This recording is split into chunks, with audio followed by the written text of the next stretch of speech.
എല്ലാവർക്കും നമസ്കാരം. പ്രിയപ്പെട്ട കൂട്ടുകാർക്ക് ഒരു ശുഭോദയം. നമ്മുടെ വേൾഡിൽ യുദ്ധം നടന്നുകൊണ്ടിരിക്കുന്ന ഇസ്രായേലും ഇറാനും അമേരിക്ക ഉൾപ്പെടെ എല്ലാ രാജ്യങ്ങളിലും ബുദ്ധിമുട്ടുകളുണ്ട്. ഞാൻ നോക്കിയിട്ട് നമ്മുടെ രാജ്യത്ത് ബുദ്ധിമുട്ട് വളരെ കുറവാണ്. പ്രിയപ്പെട്ട നമ്മുടെ ശ്രീമാൻ നരേന്ദ്രമോദി നമ്മുടെ പ്രൈം മിനിസ്റ്റർ ആയതുകൊണ്ട് നമുക്ക് വലിയ ബുദ്ധിമുട്ടുകളൊന്നുമില്ല. ഇപ്പോൾ എല്ലാ രാജ്യങ്ങളിലും ചെറിയ ചെറിയ ബുദ്ധിമുട്ടുകളുണ്ട്. നമ്മുടെ നാട്ടിൽ സിലിണ്ടറിന് വേണ്ടി, ഗ്യാസ് സിലിണ്ടറിന് വേണ്ടിയുള്ള ബുദ്ധിമുട്ടുണ്ടെന്ന് പറയുന്നു. ഞാൻ നിൽക്കുന്ന തെലങ്കാനയിൽ ബുദ്ധിമുട്ടുകളൊന്നും കാണുന്നില്ല. ഞങ്ങൾക്കിവിടെ കേരളത്തിൽ ഇങ്ങനെ സിലിണ്ടർ ബുദ്ധിമുട്ടാണെന്നും പറഞ്ഞുകൊണ്ട് ഇങ്ങനെ ഒത്തിരി ട്രോളുകൾ കാണുന്നു, വീഡിയോസ് കാണുന്നു, എല്ലാം ചെയ്യുന്നുണ്ട്. അതിൽ ഭയങ്കര രസകരമായ കാര്യങ്ങൾ പോസ്റ്റ് ഓഫീസിൽ പോയി ധർണ ചെയ്യുന്നുണ്ട്. അപ്പം ഈ ഗ്യാസ് നമ്മൾ വെളി രാജ്യത്ത് നിന്ന് ഇങ്ങോട്ട് ഇമ്പോർട്ട് ചെയ്യുവാണ്. അത് നമുക്കെല്ലാവർക്കും ഡിസ്ട്രിബ്യൂട്ട് ചെയ്യുന്നുണ്ട്. അപ്പോൾ നമ്മൾ പോസ്റ്റ് ഓഫീസിൽ പോയി ധർണ നടത്തിയിട്ട് കൊണ്ട് എന്തോ കാരണമാണ്. ഇപ്പോൾ ഇവർക്കൊക്കെ എത്രത്തോളം ബുദ്ധിയുണ്ട് എന്നുള്ളൊരു കാര്യം ഓർത്താൽ ചിരി വരികയാണ്. ഇവർ ഡയറക്റ്റ് പോയി ഇറാനിലോ ഇസ്രായേലിലോ അമേരിക്കയിലോ പോയി അവരോട് സംസാരിക്കുക.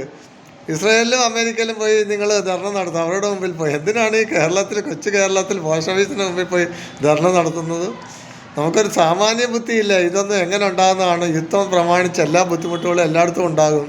ഫസ്റ്റ് വേൾഡ് വാറും സെക്കൻഡ് വേൾഡ് വാറും ഒക്കെ നടന്ന സമയത്ത് എത്രത്തോളം ആളുകൾക്ക് ബുദ്ധിമുട്ടുണ്ടായി, മരണപ്പെട്ട്.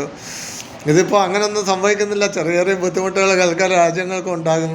എല്ലാ മനുഷ്യർക്കും അത് എഫക്റ്റ് ആകും. അതൊന്നും മനസ്സിലാക്കാനുള്ള കഴിവില്ലയോ? നമ്മളത് അഡ്ജസ്റ്റ് ചെയ്ത് പോകണം.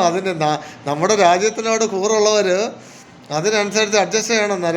പ്രിയപ്പെട്ട നരേന്ദ്രമോദി ഇതെല്ലാം നമുക്ക് ബുദ്ധിമുട്ടുണ്ടോ എല്ലാം റെഡിയാക്കി തരും. നമുക്ക് സിലിണ്ടറൊക്കെ ഇവിടെ വരും, ഗ്യാസ് എല്ലാവർക്കും കിട്ടും. അപ്പോൾ അതിനെതിരെ ഇങ്ങനത്തെ പ്രചരണങ്ങൾ നടത്തിക്കഴിഞ്ഞാൽ എന്ത് പ്രയോജനമാണ്? നമ്മളൊരു കുടുംബത്തിൽ നമ്മുടെ പേരൻസിന് ഫിനാൻഷ്യൽ പ്രോബ്ലം വരുമ്പോൾ നമ്മൾ മക്കളെല്ലാം അഡ്ജസ്റ്റ് ചെയ്യില്ലേ?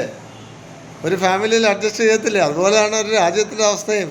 ഇത്രയും വലിയൊരു രാജ്യത്ത്, ഇത്രയും പോപ്പുലേഷൻ ഉള്ള ഒരു രാജ്യത്ത് ഇതൊക്കെ ബുദ്ധിമുട്ടുകളില്ലാതെ ഇതെല്ലാം നടന്നു പോകുന്നുണ്ട്. ഇതുവരെയും ചെറിയ ബുദ്ധിമുട്ടുകൾ വരുമ്പോൾ നമ്മൾ അതിനെ ഓവർകം ചെയ്യണം. അതിനെ അഡ്ജസ്റ്റ് ചെയ്ത് മുമ്പോട്ട് പോകണം നമ്മൾ.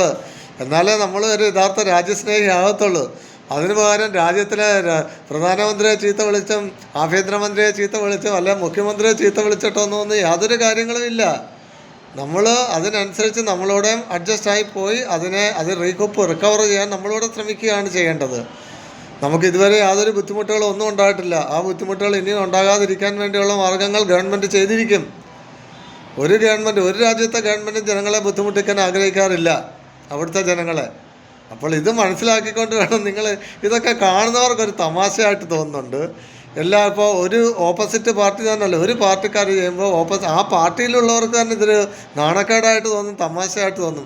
അതും മെയിനായിട്ട് ഇതൊക്കെ ലീഡ് ചെയ്യുന്നത് വിദ്യാഭ്യാസം വിവരമുള്ള ആൾക്കാരാണെന്നുള്ളതാണ് അതിലും വലിയ രസം. ഒരു തമാശയാണത്. വിദ്യാഭ്യാസം വിവരമുള്ള ആളുകളാണ് ഇതുപോലെ ഓരോ ഫൂളിഷായിട്ടുള്ള കാര്യങ്ങൾക്ക് മുൻപിട്ട് ഇറങ്ങുന്നത്. നമ്മൾ അവരുടെ എന്ത് നിലവാരമാണ് അവർക്ക്? വിദ്യാഭ്യാസത്തിനെ തന്നെ മാനം കെടുക്കുന്ന രീതിയിലുള്ള കാര്യങ്ങൾ. ഇവർക്കൊക്കെ വലിയ ഡിഗ്രികളൊക്കെ ഉള്ളവരാണ്. അപ്പോൾ ഈ ഡിഗ്രികൾക്കൊക്കെ എന്തോ വിലയാണ് അവർ കൊടുക്കുന്നത്? നമുക്കൊരു ആലോചനാശീലം ഉണ്ടാകണം. ആലോചിക്കാനുള്ള കഴിവുണ്ട്, നമുക്ക് ചിന്തിക്കാനുള്ള കഴിവുണ്ട്. അതിനനുസരിച്ചാണ് നമ്മൾ പെരുമാറേണ്ടത്.